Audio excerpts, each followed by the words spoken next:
America आणि इस्रायलनं शनिवारी इराणवर हल्ले सुरू केल्यापासून प्रत्युत्तर म्हणून इराणनं आखातातील 5 देशांवर हल्ले केले।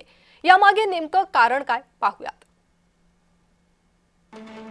थेट अमेरिकेवर प्रतिहल्ले करणं इराणला शक्य नाही, हिम्मतही नाही। इस्रायलवर हल्ले करण्याच्या क्षमतेला सुद्धा मर्यादा आहे। UAE, Saudi Arabia, Qatar, Kuwait आणि बहरीन हे देश अमेरिकेचे मित्र आहेत।